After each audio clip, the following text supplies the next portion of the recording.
Praise the Lord, sumayin niyo po ang biyaya at kapayapaan, mga kababayan at mga kapatid. Ito po muli ang lingkod na si Brother Ariel Guevara. Buwabati po sa inyo ng isang magandang gabi. Ito po ang Apostolic Back to the Bible, kung saan po ay tatalakayin po ang mga salita ng Diyos mula sa banal na kasulatan. At bago tayo po mag-umpisa, ay tayo po muna idadaan sa mga pagbati. Luzon, Visayas at Mindanao ay nabati natin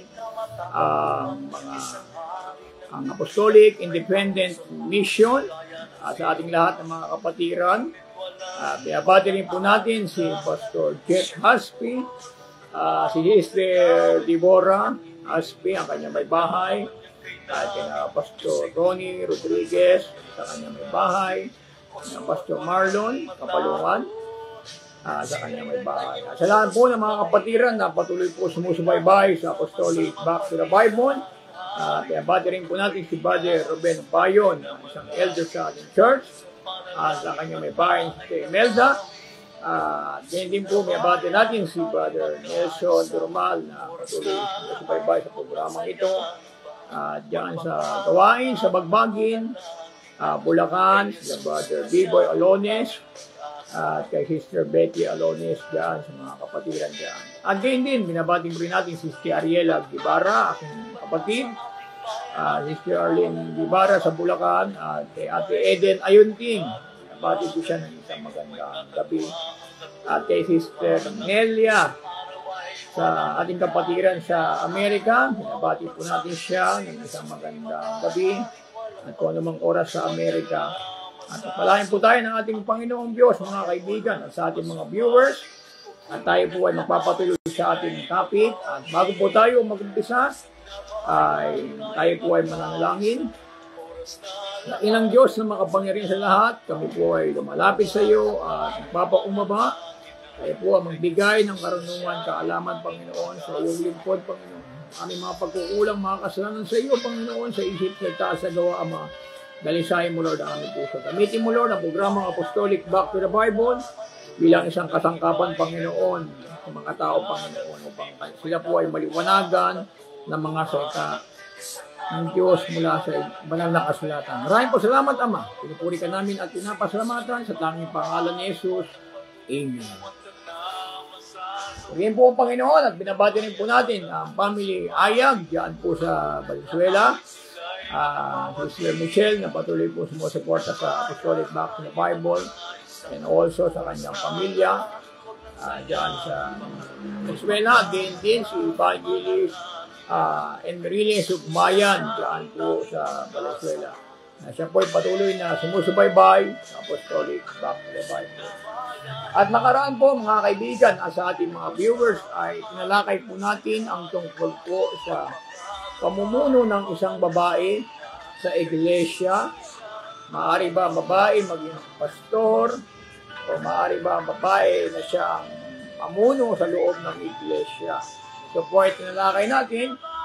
Bagamat ang iba ay hindi sang-ayon sa ating tinalakay at kung meron po kayong pagkakataon, pwede nyo po na ipaglaban din yung inyong paniniwala tungkol sa woman preacher. Pwede rin po kayo magbigay ng mga suggest o pwede nyo rin ibalik sa amin yung aming pinangaral at pwede nyo i-revise yung aming pinangaral sapagkat ito po ay napakalaga. Ito po ay hindi personal, mga kaibigan, sa ating mga viewers kasi napakalaga po na malaman po natin yung katotohanan. Minsan may nagpaparatang na hindi tama yung ating tinuturo o pinapangaral at parang pagkang sila yung may-ari ng aral ng Biblia.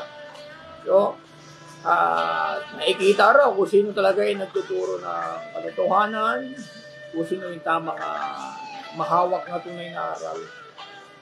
Kaya challenge niya na tayo ay magtimbang ng aral. Pagtimbangin po natin kung sino po yung nagsasabi ng totoo at sino yung tunay na humahawak ng aral ng apostoliko. Sila ba ang tunay o tayo ba ang humahawak ng tunay na aral ng apostoliko? Kasi marami nag-claim na sila ang tunay na apostolic.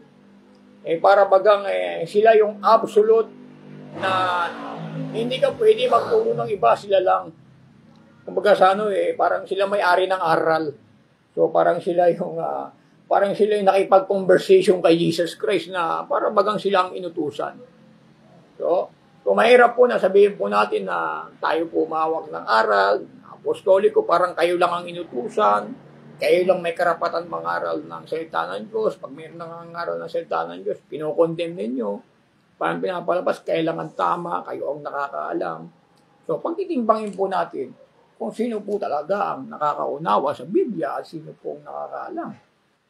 Kapagkat sa Bible po ay, sabi po ng Bible, bago po ko tumungo sa aking tatalakayin, dito po sa Tito, ito po ang sabi ni Apostol Pablo, sulat niya kay Tito. Sa Tito chapter 2, verse 8, ito po ang sabi, sa lahat ng mga bagay, sa verse 7, sa lahat ng mga bagay ay magpakilala kang ikaw ay isang uliran sa mabubuting gawa. At sa iyong aral ay pakilala mo ang walang kamalian, ang kahusayan.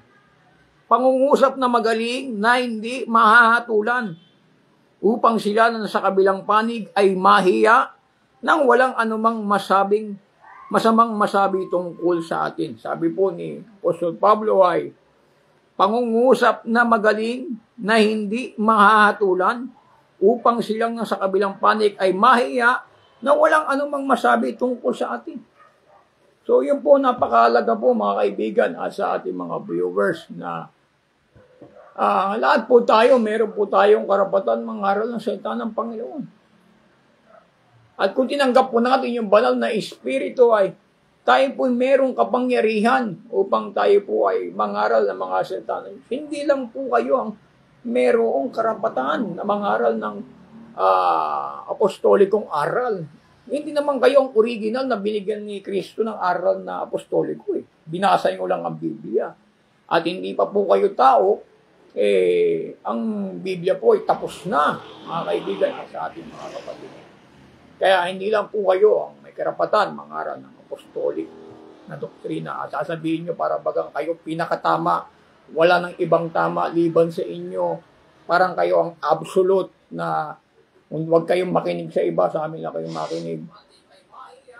Yun po ang problema, mga kaibigan at mga kapatid. Salamat po sa ating Panginoon. Sa lahat, tayo po ay magpapatuloy. No? Ang topic po natin ay tungkol po sa aral ng Trinity. Kaya nga po, lagi tayong nagsisikap na mag-aaral tungkol sa salita ng Panginoon. At meron pong payo rito ang Apostol Pablo, mga kaibigan, at sa ating mga viewers. Sa unang Korinto 4, versikulo 6, ito po ang sabi. Ang mga bagay nga ito, mga kapatid, ay inanyo ko sa halimbawa sa aking sarili at kay Apolos dahil sa inyo, upang sa amin ay mangatuto kayo na huwag magsigit sa mga bagay na nangasusulat, upang ang sino man sa inyo ay huwag magpalalo ang isa laban sa iba. So mga kaibigan, sa ating mga viewers ay tayo po ay sinasabihan ni Apostol Pablo na sa ating mga mangaral na tayo po ay mangatuto na huwag magsigit doon sa mga bagay na nakasulat. Bilang mangangaral po tayo, ang absolute po natin, yung nakasulat po sa Biblia, mga kaibigan. At pag hindi po nakasulat sa Biblia at hindi po based sa Bible, hindi po natin pwedeng dagdagan yung nakasulat sa Biblia. Sa Bible po ay wala pong mababasang Trinity, mga kaibigan at sa ating mga viewers. Ito po ay laging pinagtatanggol nila na merong Trinity sa Bible, mga kaibigan. Kaya pinagpapauna sa atin ni Pablo na huwag tayong hihigit doon sa bagay na nakasulat. Yung mga bagay na hindi nakasulat sa Biblia ay huwag tayong hihigit doon, mga kababayan at mga kapatid. Sapagkat napakahirap po na tayo po'y ihihigit doon sa aral ng mga apostol. Ano po ba ang pahayag ng mga apostol, mga kaibigan, at sa ating mga viewers? Dito po sa Galatia 1, versikulo 6. Ako'y namamangha na kay dali ninyong nagsilipat sa Ebanghelyo buwan sa tumawag sa inyo. Sa biyaya ni Kristo, na ito hindi sa Ebanghelyo, kundi may ilan na sa inyo'y nagsisiligalig at nag-iibig na pasamain ang Ebanghelyo ni Kristo. Datapwat kahimat kami, o isang anghel na mula sa langit, ang mangaral sa inyo ng anumang Ebanghelyo na iba sa aming ipinangaral sa inyo, ay matakwil. Ayon sa aming sinabi ng una, ay muling gayong aking sinasabi ngayon, kung ang sino man ay mangaral sa inyo ng anumang Ebanghelyo na iba sa inyong tinanggap, ay matakwil. Sa panahon pa lang po nila Pablo ay meron ng ibang Ebanghelyo. Hindi Ebanghelyo ni Kristo ang inangangaral, kundi sila po ay ang gusto na lang mangyari, pasamain ang Ebanghelyo ni Kristo. Tinuturo ba sa Ebanghelyo ng ating Panginoong Jesucristo na ang babae ay pwedeng mamuno sa iglesia? Hindi po namin nalabanan ang aral ng Panginoong Jesucristo. Bumabatay po tayo doon sa nakasulat. Ano po ba ang mas totoo? Pwede ba ang babae mamuno sa iglesia? O hindi pwedeng mamuno sa iglesia ang babae? Kailangan po meron po tayong pantimbang kung sino po yung nagsasabi ng totoo. Mga kaibigan at sa ating mga viewers. Kaya nga po pagka tayo po ay nangangaral dito sa FB Live, lagi po natin binabasa sa Biblia. Hindi po namin sariling interpretasyon yung aming tinuturo at pagka nagtuturo kami na galing sa Biblia, ang iba nagagalit. Nagagalit sila. Sila raw ay pinapatama. Hindi ho, mga kaibigan, sa ating mga viewers. Tinuturo po natin based on scriptures kung ano ang nakasulat. Kaya nga, programa natin, Apostolic Back the Bible. Kasi marami nangangaral ngayon na hindi na nakasulat sa Bible ang sinasabi. Mga kaibigan at mga kapatid. Kaya pinagpapauna sa atin ni Pablo na ang sabi doon kayo maging halimbawa na huwag magsihigit doon sa bagay na nasusulat upang ang sinuman ay huwag magmapuri. Mga kaibigan sa ating mga viewers. Mahirap po kasi na yung mga bagay na hindi nasusulat.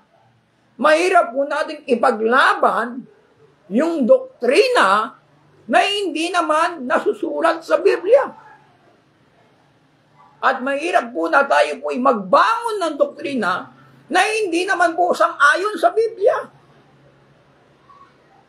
Isa ang problema, yung iba gumagamit ng Bible hindi patas Mga kaibigan, gusto nila yung nasa isip nila ipabordo ko sa Biblia. Dapat po ang Biblia, paboran po natin. Hindi yung Biblia ang papabor po sa atin, mga kaibigan, at sa ating mga viewers. Totoo po ba ang aral ng Trinity, mga kaibigan? Ang Trinity ba ay ipinangaral ba to ni Moises? Ipinangaral ba to ng ating Panginoong Jesucristo?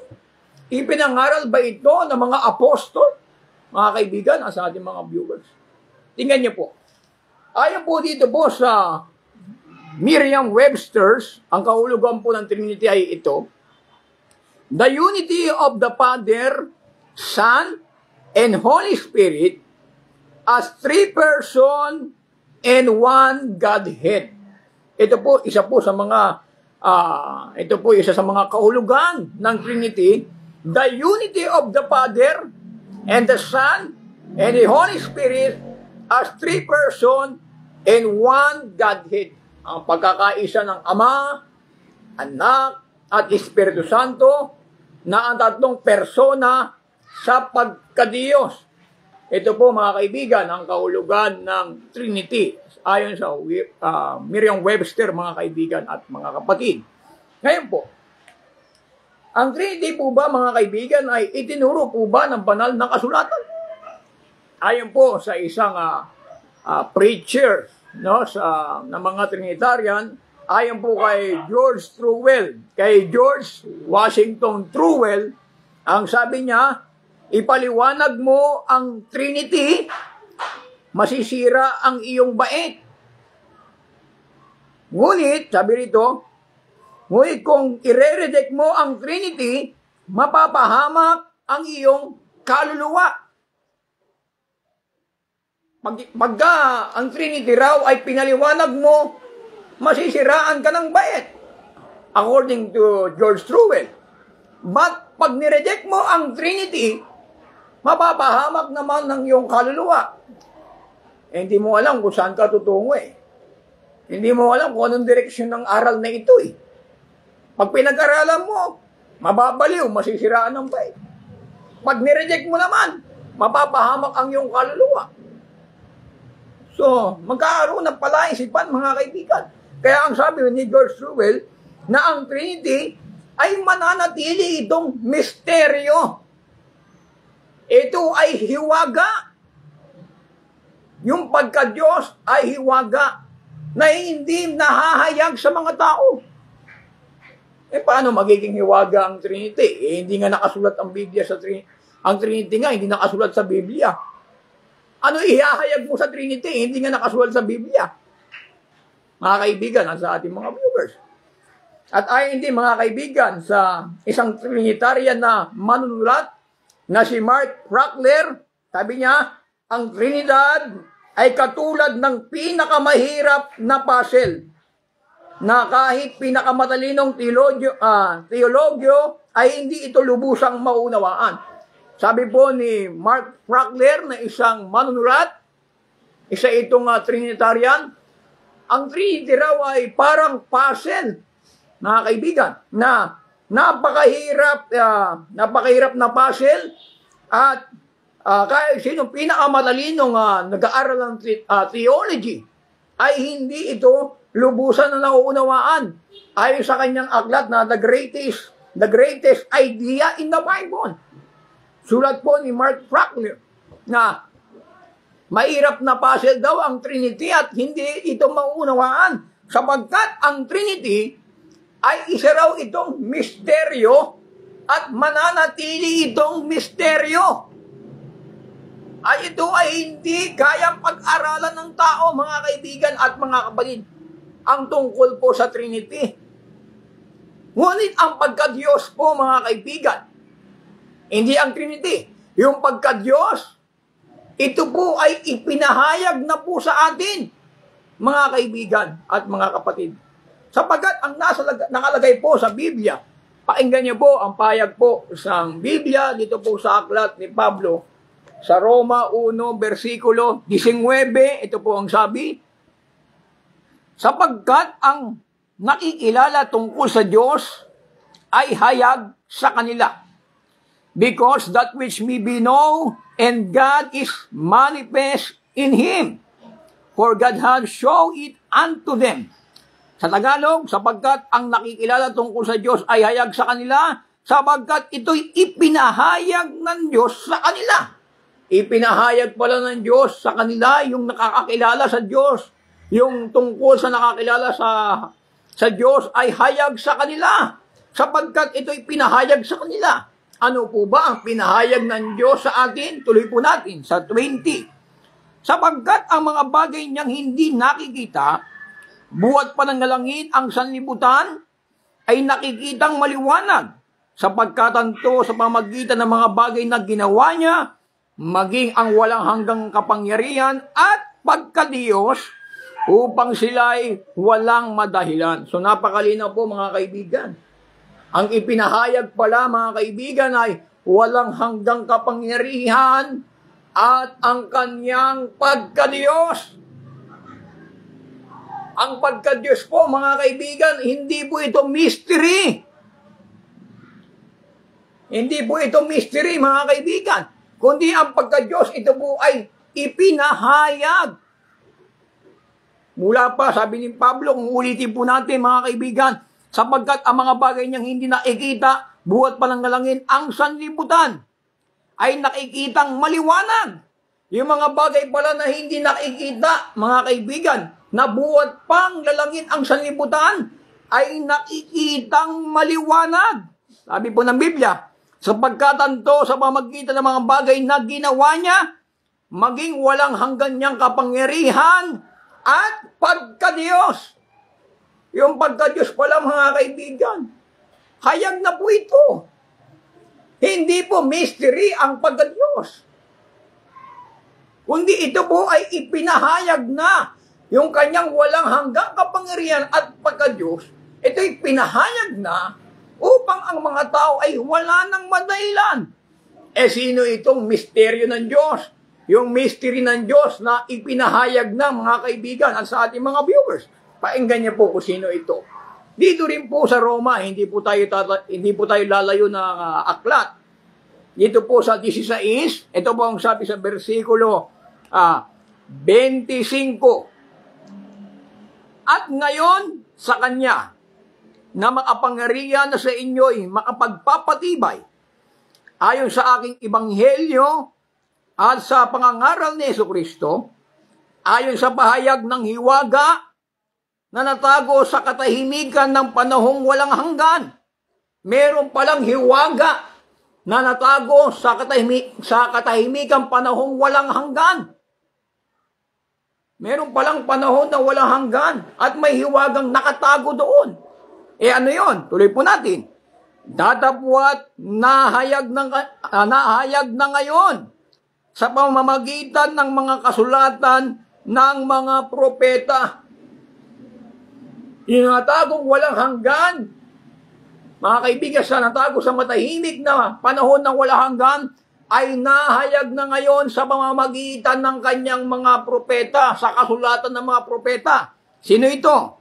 Ayon sa ipinag-utos ng Diyos na walang hanggan, ay ipinakilala sa lahat ng mga bansa upang magsitalima sa pananampalataya sa iisang Diyos na marunong. Sa pamamagitan ni Jesucristo, na sumakanya nawa ang kaluwalhatian magpakailanman, siya nawa. Yung hiwaga pala na natago sa walang hanggang katahimikan, mga kaibigan, ito pala yung ating Panginoong Jesucristo. Ito po ay nahayag. Yung pagka-Diyos ay mahahayag po sa ating Panginoong Jesucristo. Mainggan niyo po ang pahayag din po, mga kaibigan, dito po sa Colossus chapter 1 verse 26. Ito po ang sabi. Ay ganito, sa 25. Na ako'y ginawang ministro nito ayon sa pamamahala na mula sa Diyos na ibinigay sa akin para sa inyo upang maipahayag ang salita ng Diyos. 26. Maging ang hiwaga na inilihim sa lahat ng panahon at lahi. Datapwat ngayon ipinahayag sa kanyang mga banal. Meron palang hiwaga, mga kaibigan, na inilihim sa lahat ng panahon at lahi. Inilihim po sa maabang panahon at lahi. Gayon din yung mga Israelita, inilihim po sa kanila. Mga kaibigan, sa 27, nasa kanila'y minagaling ng Diyos na ipakilala kung ano ang mga kayamanan ng kaluwalhatian ng hiwagang ito. Sa gitna ng mga intil, na ito'y si Kristo na nasa inyo, na pag-asa ninyo sa ikaluwalhati. Yung hiwaga pala ng Diyos ay si Kristo. Mga kaibigan at mga kapatid, at sa ating mga viewers. Ito rin po ang sinasabi sa Colossus chapter 2 verse 2. Sabi rito ay ganito, upang mga aliw ang kanilang mga puso sa kanilang pagkakalakip sa pag-ibig at sa lahat ng mga kayamanang lubos ng katiwasayan, pagkaunawa, upang makilala nila ang hiwaga ng Diyos sa makatuwid bagay si Kristo. Ang hiwaga pala ng Diyos, si Kristo, hindi yung Trinity. Hindi mo talaga maunawaan ang Trinity. Bakit? Hindi kasi ito ang hiwaga ng Diyos eh. Ang hiwaga kasi ng Diyos, si Kristo. Hindi naman yung doktrina ng Trinity, mga kaibigan at mga kapatid. Ngayon po, balikan po natin, mga kaibigan. Ayon po kay George Truwell, na isa pong tagapangaral, isa rin preacher ng mga Trinitarian, pag pinaliwanag mo ang Trinity, masisira ang bait. Pero pag nireject mo ang Trinity, mapapahamak ang iyong kaluluwa. Wala pong pagpipilian ng mga tao, mga kaibigan. At ayon naman kay Mark Frankler, na ang Trinity ay parang isang puzzle na hindi kayang mabuo ng sinumang magaling na theologian. Yun po ang kanyang explanation about the Trinity, sapagkat ang Trinity ay mananatiling mystery at kailanman ay hindi mahahayag. Hindi naman yung Trinity, mga kaibigan, yung mystery. Ang mystery kasi, mga kaibigan, at pinalawanag na po ni Apostol Pablo, ang iwaga po ng Diyos, si Kristo. At yung iwaga ng Diyos sa si Kristo, ito po ay ipinahayag na. Bakit pinipilit po natin na yung Trinity ang tinutukoy doon sa mystery ng Diyos?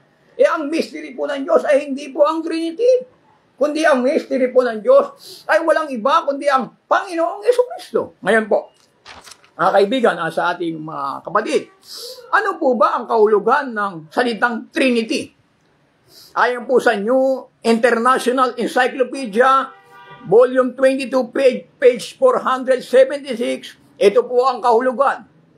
Isang Diyos sa pagkakaisa ng tatlong persona, ang Ama, ang Anak, at ang Espiritu Santo, the three person ay pare-parehong walang hanggan. Sabi dyan, ang tatlong persona ay pare-parehong walang hanggan, magkakapantay, magkakasabay umiral, at pare-parehong makapangyarihan. Yan po, mga kaibigan, ang kahulugan ng Trinity. Magkakapantay, pare-parehas umiral, co-power, co-equal, lahat po, they are equal. Pantay-pantay po ang Father and Son and also yung Holy Spirit. Ganon din ho. Yun po ang paniniwala po ng Trinity Doctrine, mga kaibigan, at sa ating mga kapatid. Ngayon po, saan po ba galing ang Trinity? Ano po ba ang pinagmula ng Trinity? Ang Trinity ba ay mula sa banal na kasulatan? Ayon po, mga kaibigan, sa ating mga scholar, ito, yung mga writers about sa Trinity, ito po ang sabi, ayon po kay Alexander Hislop. Kung sino po nakakilala kay Alexander Hislop, mga kaibigan, ito po ay si Alexander Hislop, isa pong preacher ito. At isa rin itong writer sa kanyang kapanahunan, mga kaibigan, at sa ating mga kapatid. Ano po ang ibig sabihin kay Alexander Hislop? Sabi niya, kung ang doktrinang Trinidad ay banyaga sa original na Kristyanismo, saan nag-ugat ang aral na ito? Kasi ang aral kasi ng Trinity, banyaga Aral ito ng mga dayuhan hindi naman galing to sa Israel. Mga banyaga na nagdala na itong aral na ito, mga kaibigan. Kaya kung ang aral ng Trinity ay banyaga, saan ba galing yung aral ng Trinity na banyaga? Di tanungin natin si Alexander Hislop na isa rin na ito may commentary rin about sa Trinity. Sabi niya, Alexander Hislop, ang Trinitarian scholar na si Alexander Hislop ay nagpapahayag na ang mga taga-Babylonia ay sumasamba sa iisang Diyos sa tatlong persona at kanyang ginagamit ang equilateral triangle bilang simbolo ng Trinidad na ito. Ang ginagamit pala ni General Hislop, yung mga taga-Babylonia, yung triangle. Yung triangle, yung nasa taas, yung Father, yung sa kabilang side, Son, yung sa kabilang side ay Holy Spirit, mga kaibigan. Yun po ay ginagamit ng mga Babylonia, mga kaibigan at mga kapatid. So, ayon po kay Hislop, ito po ay galing sa Babylonia. Itong aral na ito na Trinity. Hindi naman to galing sa mga apostol, mga kaibigan at mga kapatid. Ngayon po, sino po ba ang nag-imbento ng salitang Trinity? Kasi galing ito sa Babylonia Inadap ito, mga kaibigan, ng mga naniniwala sa Trinity. Ayon po, mga kaibigan, dito po sa history, sabi rito sa The New Catholic Encyclopedia, sabi rito, 1967, the Holy Trinity. Si Tertullian po ay pinanganak ng 150 AD at namatay po siya ng 225 AD. Si Tertullian, siya po ang nag-imbento ng salitang Trinity. Basahin po natin. Si Tertullian ay isang mahusay na abogado na lumaki sa Hilagang Afrika, ang responsable sa pagpapakilala ng bagong doktrina ng pagkadiyos. Si Tertullian pala, yung nagpakilala ng bagong doktrina ng pagka-Diyos. Ano itong kanyang pinakilalang bagong doktrina ng pagka-Diyos sa Kristyanismo? Siya ang nag-imbento ng salitang Trinitas sa Latin, at sa Grego ay tinatawag tong triad, na ang kahulugan ay tatluhan, at pagkatatlo. Ang nang-imbento pala ng salitang Trinity, ang Trinity ay nagmula po sa wikang Latin na tinatawag po na Trinitas, mga kaibigan, sa ating mga kapatid. At tinatawag po itong triad. Ang ibig sabihin ay tatluhan, tatlo, at pagkatatlo. Yan po ang kahulugan, mga kaibigan, ng Trinity ayon po kay Tertullian. Si Tertullian rin po ang kinikilalang ama ng mga Trinitarian. Hindi pa rin galing sa inyo, hindi pa rin kayo Bible.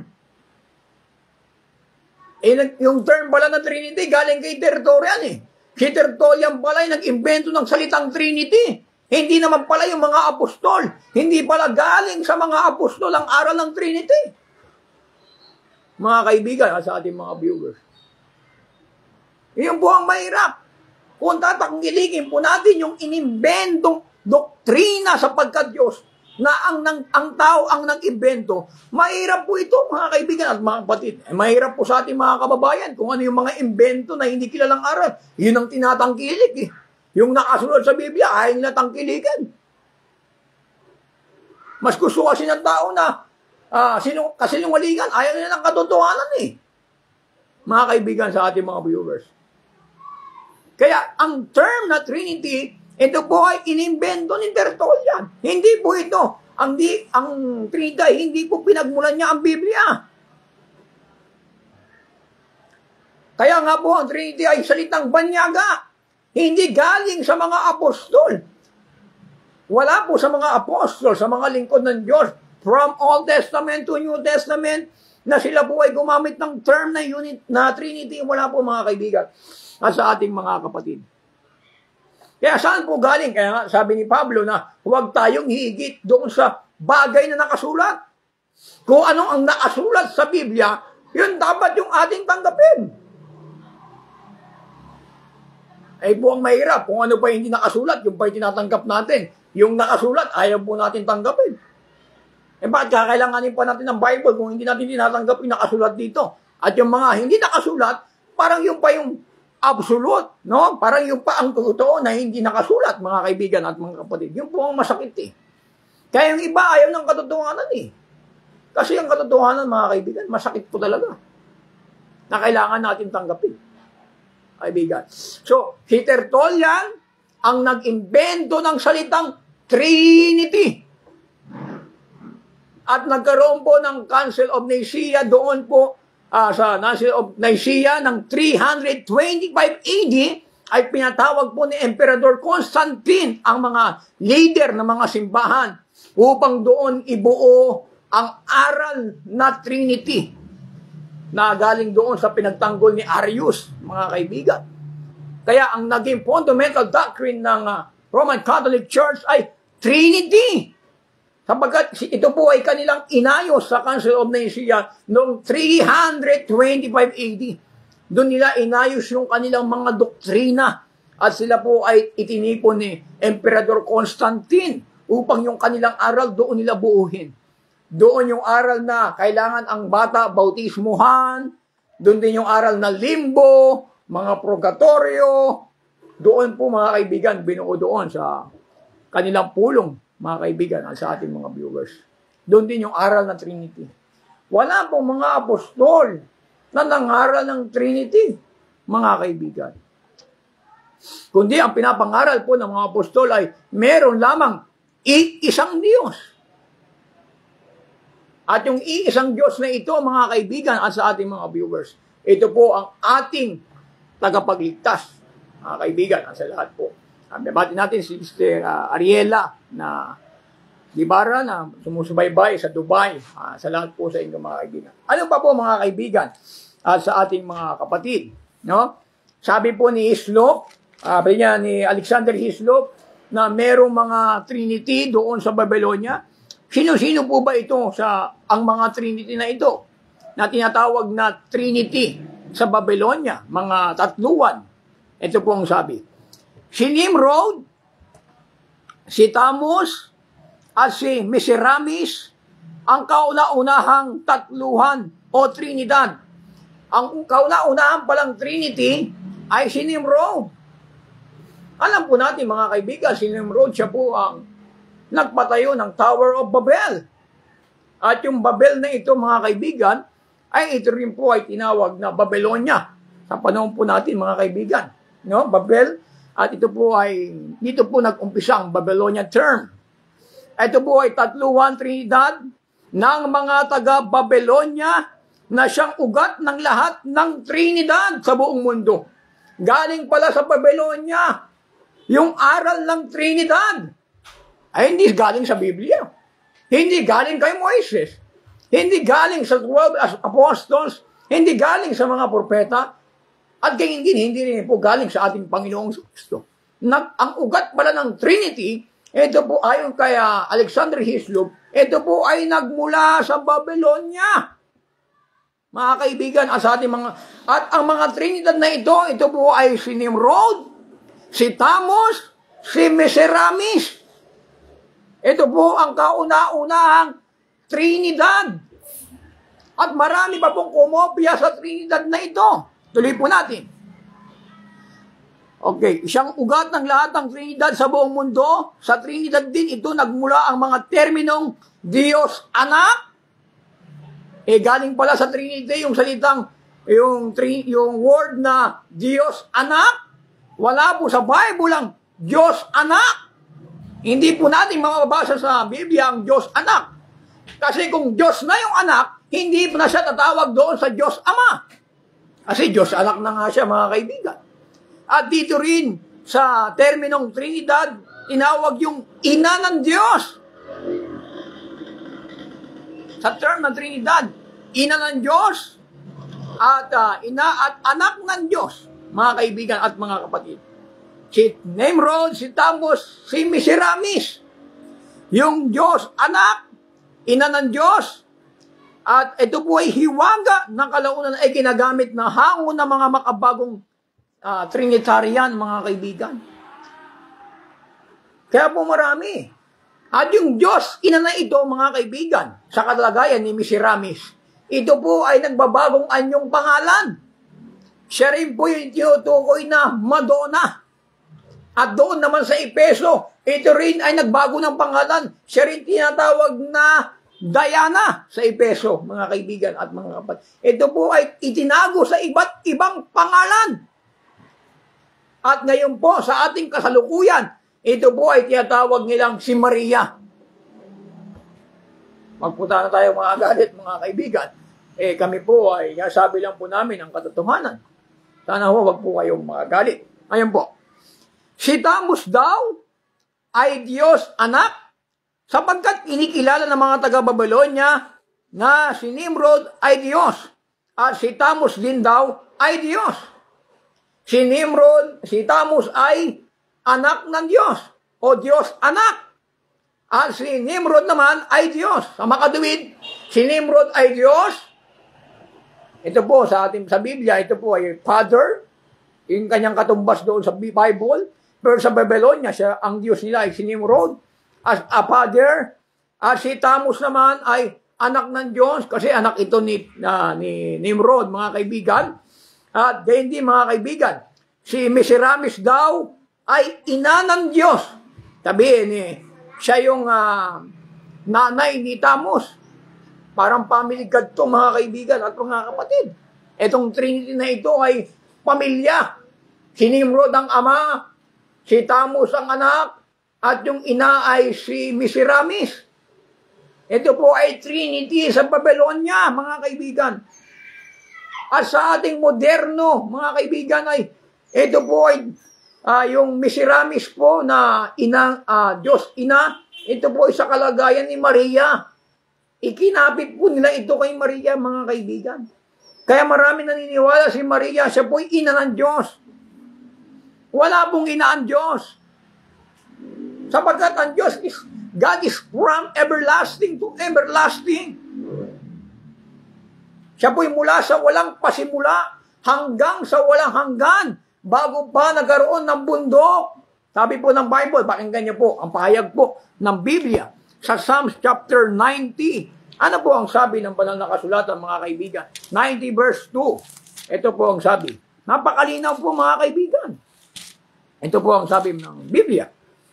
Sa 90 verse 2, bago nalabas ang mga bundok, o bago mo nilikha ang lupa at ang sanlibutan, mula nga ng walang pasimula hanggang sa walang hanggan, ikaw ay Diyos. Ikaw ang Diyos. Sabi dito ni David, mula sa walang pasimula, infinite. Pag sinabing infinite, walang sukat, walang oras na maaring itapat. Because God is infinite God. Siya po'y mula sa walang pasimula hanggang sa walang hanggan. Ito po ang ating Diyos. Ito rin po ang pahayag po ni David sa 93. Ito po ang sabi, mga kaibigan. Ito ay ganito. 93 verse 2. Ang luklukan mo'y natatag. Ang luklukan mo ay natatag ng una.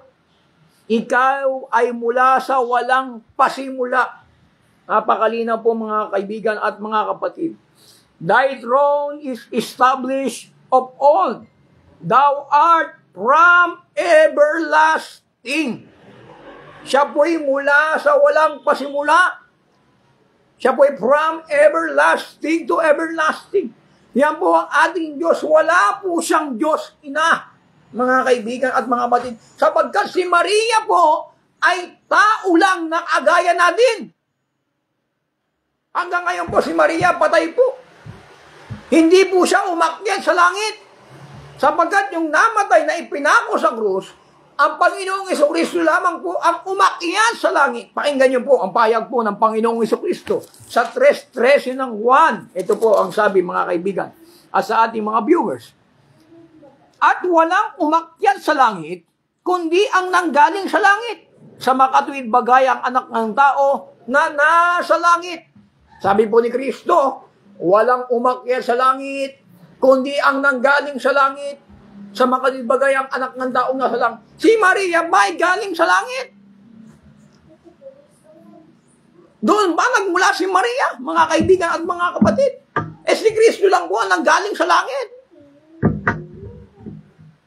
Tapos sasampahin natin si Maria, mga kaibigan at sa ating mga viewers. Kaya yan po nakakalungkot, mga kaibigan at mga kapatid. Mas gusto kasi ng tao yung kasinungalingan. Ayaw nila ng totoo eh. Mga kaibigan at mga kapatid. Kaya napakahalaga po na ating malaman ang katotohanan. Ano pa po? Hiwaga, ang turing ng ilang taga-Babylonia ay hiwaga ang Trinidad na ito, sapagkat isang misteryo para sa kanila na paano dadalang tao si Misamis kay Nimrod. Mga kaibigan at mga kapatid, kung patay na si Nimrod, ang mga panahong iyon, ang ama sa Trinidad na ito ay si Nimrod, ay isang suwail at mga mapagmataas laban sa Diyos. Ang pangalang Nimrod ay nangangahulugang suwail. Kaya po, mga kaibigan, sa mga Babylonia ay naging misteryo po ang Trinity. Bakit kamo, mga kaibigan? Kasi ipinanganak si Tammuz ni Miseramis, patay na si Nimrod. Kaya akala nila si Nimrod, siya ay nag-reign incarnation doon kay Tammuz. Kaya naniniwala sila, nang namatay si Nimrod, yung pinanganak ni Miseramis, yun din po, yun din si Tammuz, ay katayuan din ni Nimrod, mga kaibigan at mga kapatid. Kaya mystery sa kanila, ang Trinity sa Babylonia, mga kaibigan. Hindi po ganoon, mga kaibigan at mga kapatid. Kaya nga po, binubuksan po namin ang inyong puso't isipan. Kaya nga minsan, mga kapatid, nagpipigil tayo mangaral ng mabibigat sa FB Live. At minsan, ayaw tanggapin ng mga tao ang totoo. Mga kaibigan, kailangan po gumising po tayo dahil kung anong katotohanan tanggapin po natin. Kaya si Miseramis, si Nimrod, at si Tammuz, ito po ang kauna-unahang Trinity sa Babylonia. Ito po ang ugat ng Trinity. Ayon po kay Alexander Hislop, mga kaibigan, at sa ating mga kapatid. Kaya napakahalaga po na malaman po natin ang katotohanan, mga kaibigan at mga kapatid. Ngayon po. Ayon po rito, mga kaibigan, sa aklat na ito, ay yung From the Tigris to the Tiber, and an Introduction to the Ancient History, 4th edition, page 39. Ito po ang sabi. Isa pa sa mga Trinidad na pinaniniwalaan ng mga taga-Babylonia ay ang tatluwang pangunahing Diyos na kanilang isinulat sa Atrasis na tula. Ang tatlong pangunahing Diyos na ito ay sina Ano. Meron pa palang Diyos yung mga Babylonia bukod kay Natamus at Nimrod at kay Misamis. Sila Ano. Si Ano po ay Diyos ng langit. Si Enlil ay Diyos ng lupa. Si Enke ay Diyos ng katubigan. Hinati po nila ang Diyos. No? Si Ano ay Diyos ng langit. At si Enlil ay Diyos ng lupa. Si Enke ay Diyos ng katubigan. Sino po ba ang Diyos ng langit at Diyos ng lupa? Walang iba kundi ang ating Diyos Ama na lumalang sa ating mga kaibigan at mga kapatid. Yun po ang Diyos natin. Siya ang Diyos ng langit. Siya rin po ang Diyos ng lupa. Iisa lang po. Hindi po yung pinaghahati-hati nila yung Diyos. Mga kaibigan, may Diyos ng langit, may Diyos ng lupa, may Diyos ng katubigan. Hinati po nila sa tatlo ang Diyos, mga kaibigan at mga kapatid. Yan po ang nakakalungkot. Mga kaibigan, sabi rito, sa Deuteronomio 4, versikulo 35, sa iyo ipinakita ito upang inyong makilala na ang Panginoon ay siyang Diyos. Wala nang iba pa liban sa Kanya. Siya, mga kaibigan, at sa ating mga viewers, siya po ay Diyos ng langit, mga kaibigan, at Diyos din sa lupa. Sa 39, sa Deuteronomio 4:39, talaslasin mo nga sa araw na ito at isa puso mo na ang Panginoon ay siyang Diyos sa itaas sa langit. Sabi po, mga kaibigan, ni Moises, sabi ng Panginoon, talaslasin ninyo sa araw na ito at isa puso ninyo na ang Panginoon ay siyang Diyos sa itaas sa langit at sa ibaba sa lupa. Wala nang iba. Yung Diyos pala ng langit at Diyos ng lupa, yung Panginoong Diyos pala ito nang-iisa lang ginawa itong mga Trinitarian na ito sa panahon sa Babylonia, hinati nila Kay Ano ay siyang Diyos ng langit, kay Enel siya ay Diyos ng lupa, kay Enlil siya po ay Diyos ng katubigan. Hindi po ganun, mga kaibigan. Pinapaliwanag po sa Deuteronomio 4:39 na ang Panginoong Diyos, siya ay Diyos sa itaas sa langit at siya rin Diyos sa ibabaw ng lupa at wala nang iba. Isa lang po ito, mga kaibigan, at sa ating mga kapatid. Ginawa po ng Babylonia, pinaghahati-hati po nila ang Diyos.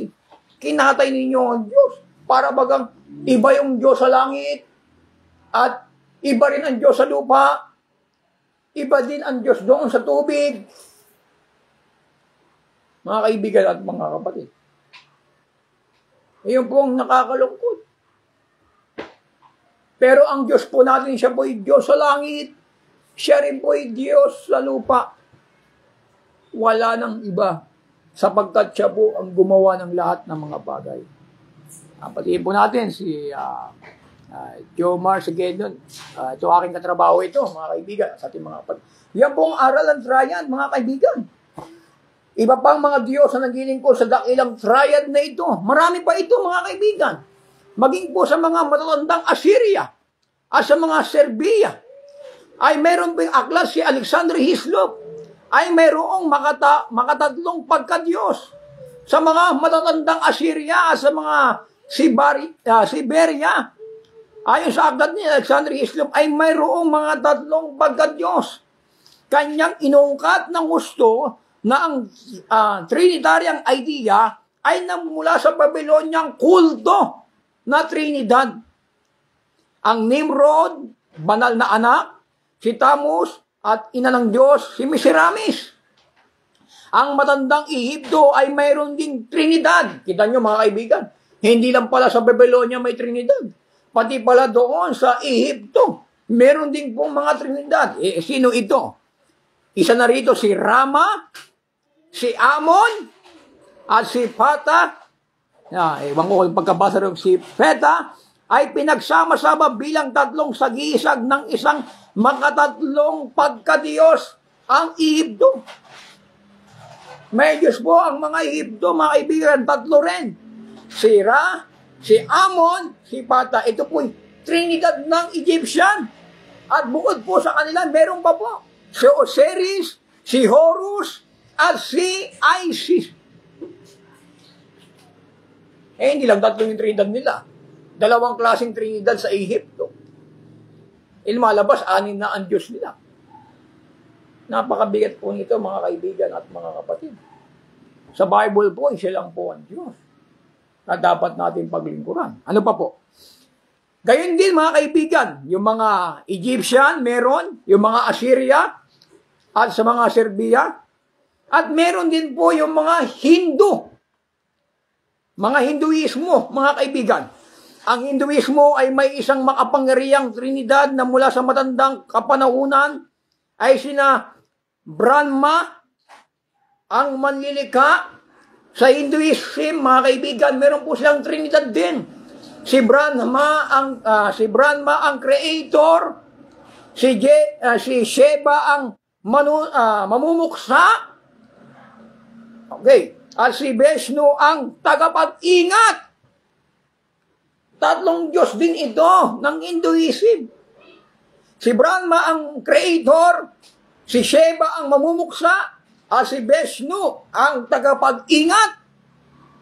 May kanya-kanya pong tungkulin ang tatlong Diyos na ito.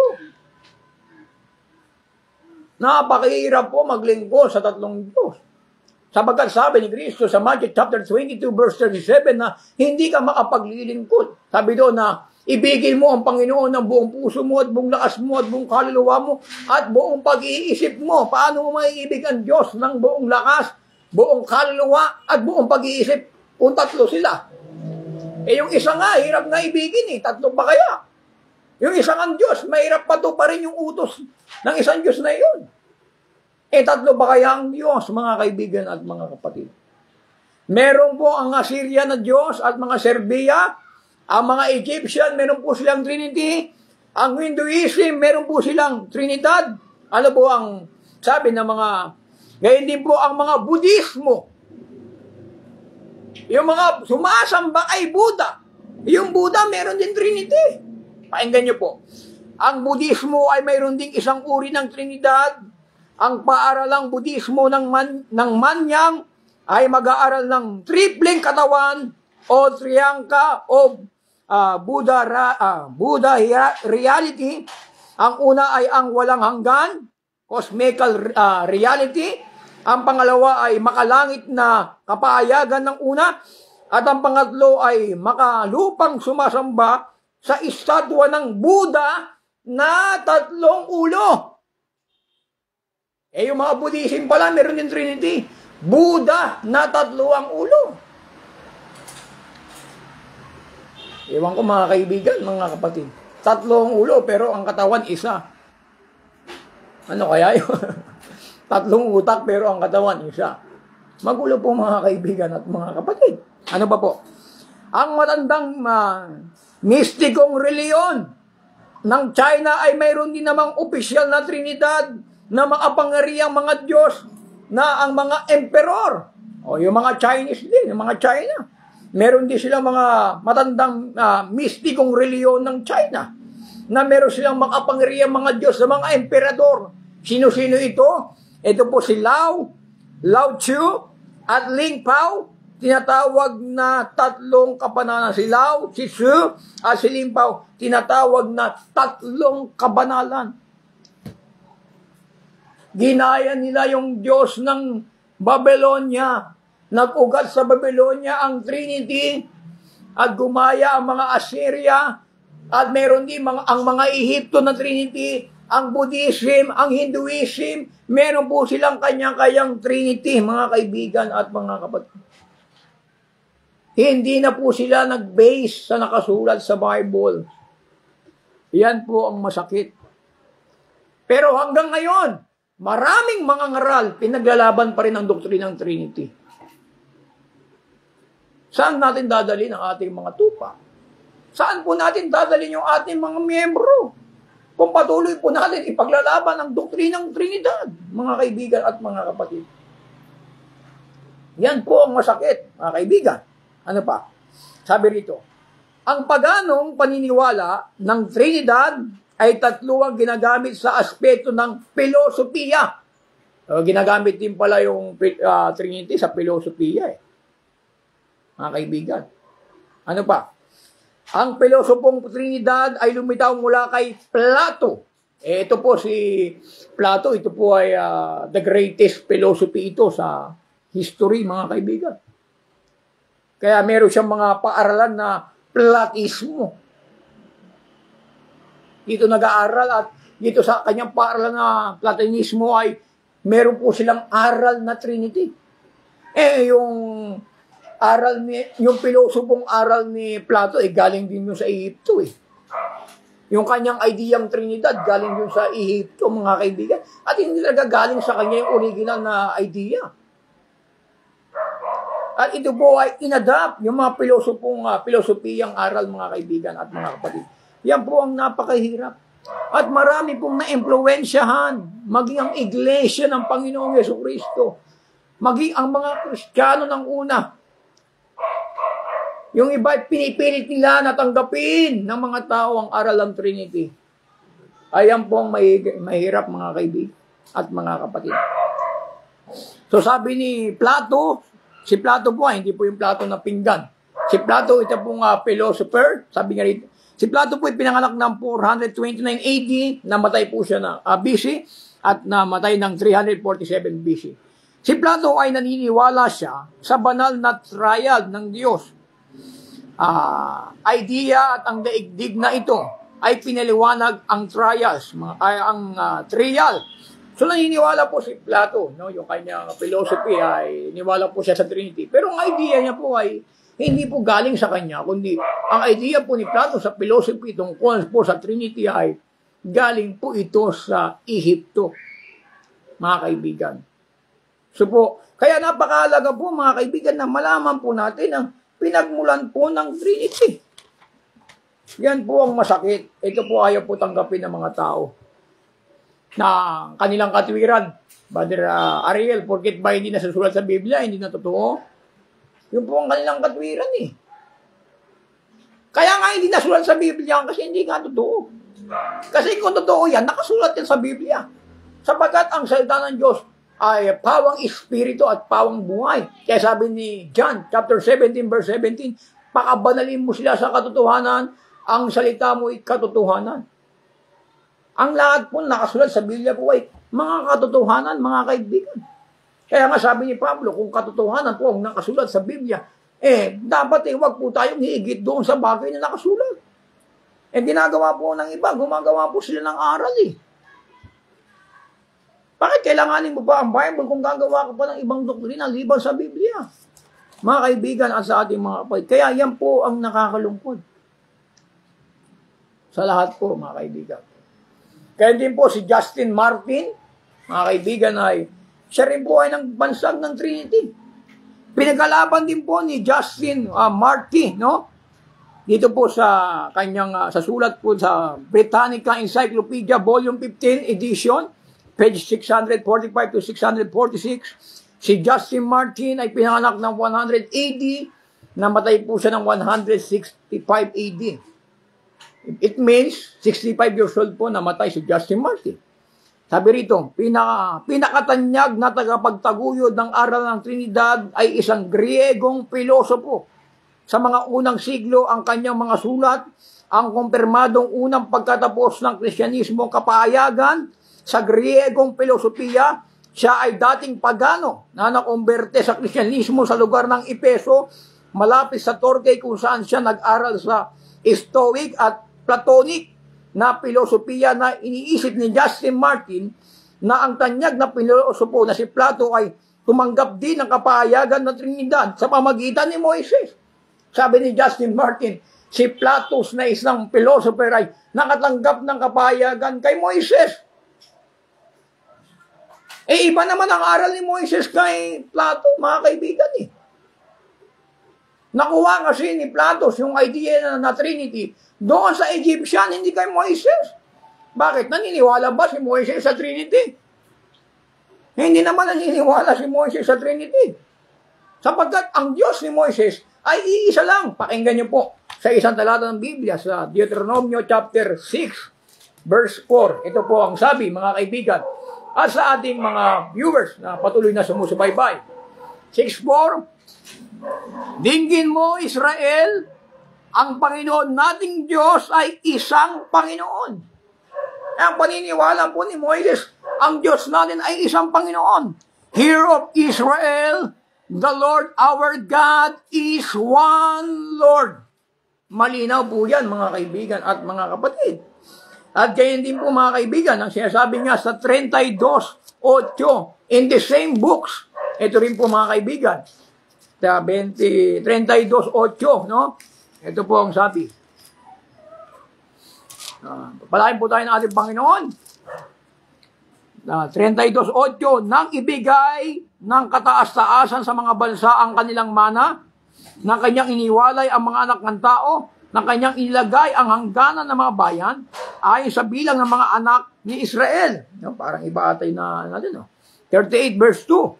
So kaya po, mga kaibigan, at sa ating mga kapatid, ay meron lamang pong isang Diyos na ipinakilala po ang ating si Moises. Hindi po siya Trinity, mga kaibigan. Kaya nga po nakakalungkot, maraming nagtuturo ng aral ng Trinity. Until now, pinagalaban po nila ang doctrine of Trinity.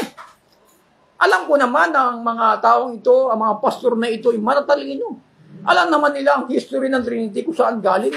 Bakit pipilitin pa rin po natin isaksak sa isipan ng mga tao na tunay ang aral ng Trinity?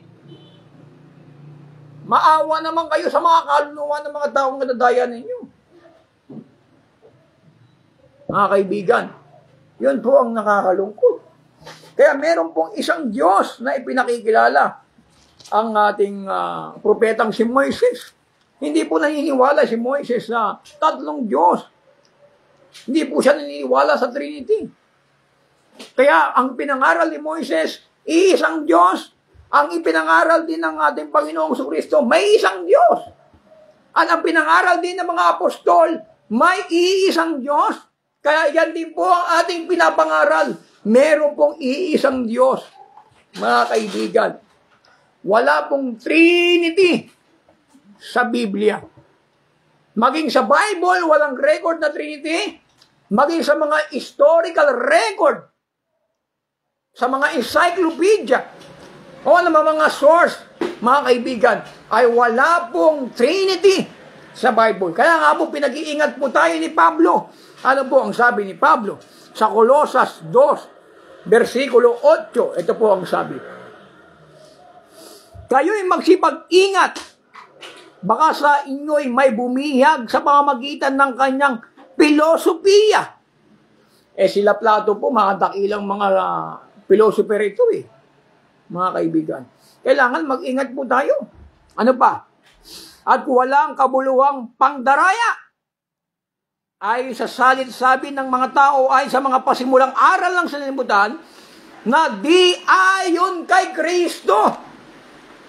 Meron palang mga filosofiya, mga walang kabuluhan na pangdaraya at mga pasimulang aral ng sanlibutan na hindi ayon kay Kristo. Ang problema, yung hindi pa ayon kay Kristo, ito'y tinatanggap ng mga tao At least yung aral ng Panginoong Kristo ang tanggapin, mas gusto nila yung dinadaya sila. Bakit gusto nila yung nadayain sila? Painggan nyo sa 4:4 ng 2 Korinto, mga kaibigan at ating mga viewers. Sabi ito ganito, na binulag ng Diyos ng sanlibutan ito ang mga pag-iisip ng mga hindi nagsisinampalataya upang sa kanila huwag sumilang ang kaliwanagan ng Ebanghelyo ng kaluwalhatian ni Kristo na siyang larawan ng Diyos. Yung Diyos ng sanlibutan ito, binulag yung mga pag-iisip ng mga tao para yung Ebanghelyo ay hindi sumilang sa kanila. Binulag pala yung mga pag-iisip ng mga tao. Kaya yung mga tao, tamad na tamad magbasa ng Biblia. Ayaw nila magbasa ng Biblia. Dahil ang panakot ng ating kinagisnan, ang panakot nila pag nagbasa ka ng Biblia, masisira ang ulo mo. Hindi o. Malalaman mo nga, mga kaibigan, yung katotohanan. Mga kaibigan at malalaman mo yung mga mystery na nakasulat sa Bible.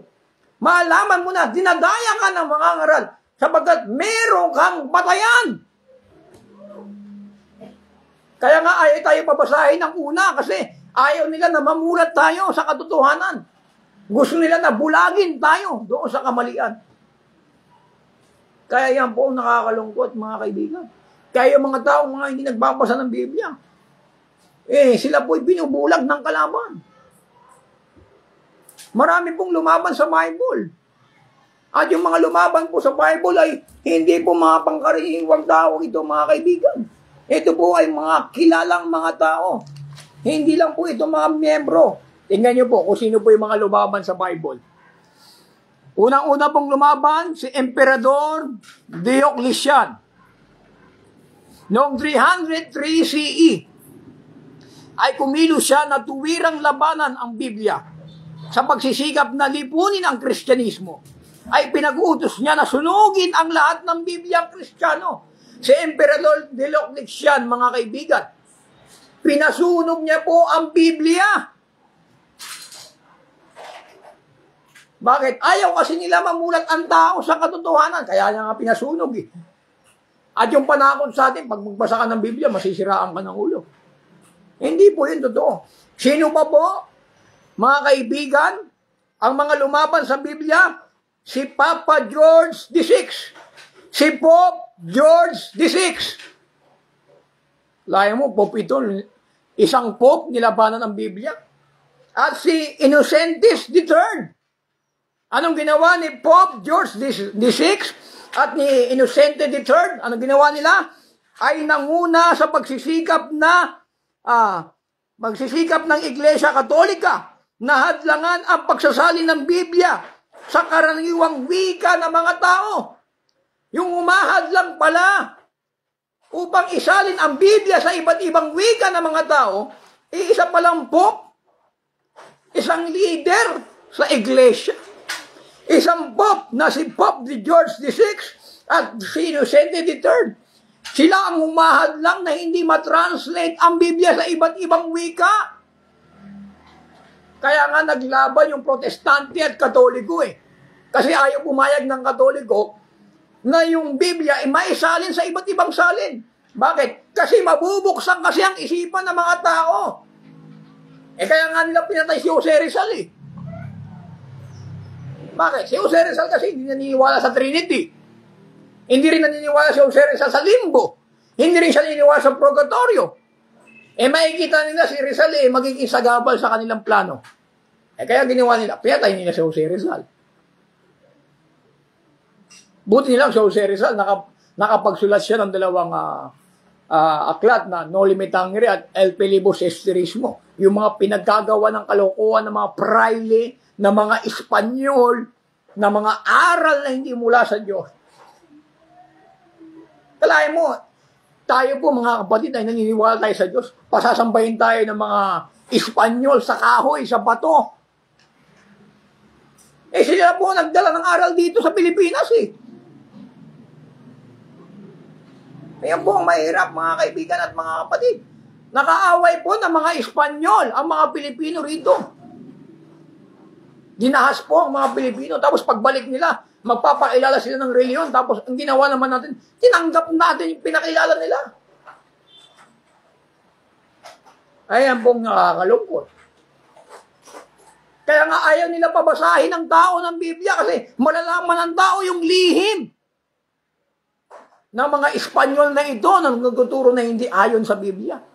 Kaya pag nagbasa ka ng Biblia, kung mangyayari mga kaibigan, sabi ng Ten Commandments, Huwag kang sasamba sa ibang Diyos. Huwag kang gagawa sa iyo ng larawang inanyuan. Anong ginawa ng iba? Oh, pinasamba yung mga tao sa mga rebulto. Sabi nga ng Diyos, huwag kang sasamba eh. Huwag kang gagawa ng larawang inanyuan. Huwag mo silang luluran o pagilingkuran. Bakit yung aya ng Diyos? Yun yung pinapagawa nila. Bakit? Hindi kasi nagbabasa ng Bible yung mga tao, kaya nadadaya. Kaya nga kayo hindi pinagbabasa ng Biblia para hindi nyo malaman na niyadaya kayo. Sa Bible, ang binabautismuhan, yung alam na at tama't mali. Oh, sa kanila babautismuhan yung sanggol. Ano bang malay ng sanggol? Mga kaibigan at mga kapatid, wala pa nga kasalanan ng sanggol.